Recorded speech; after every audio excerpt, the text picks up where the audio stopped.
ব্যবস্থা করেছেন। আচ্ছা ঠিক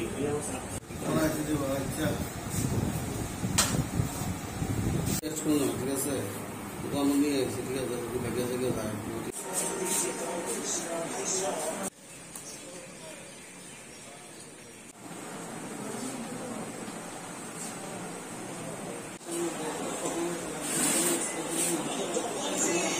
হ্যাঁ, ভবননগর আমাদের একটা গোপন খবর আসে।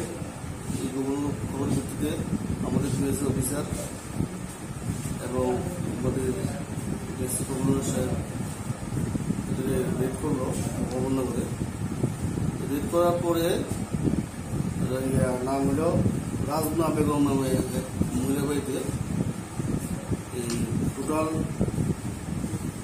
42টা স্টিক পাওয়া গেছে, যেগুলো একটা টিমের 24টা আছে, আর 47 ককসেপ পাওয়া গেছে, যেগুলি কোরেন ফসফেট এবং ট্যাবলেটামালোল, যেটা নার্কোটিক্স আছে, এটার মধ্যে ড্রাগস আছে। এটাগুলো আমরা সিজ করে থানিয়ে এলাম। মহিলাকে পাওয়া যায়নি, আমাদের রেড চলছে, আসলে মহিলা অ্যারেস্ট হবে। কখন নাগাদ স্যার ঘটনাটা? এগুলো তো সন্ধ্যা 8:30-9টার দিকে।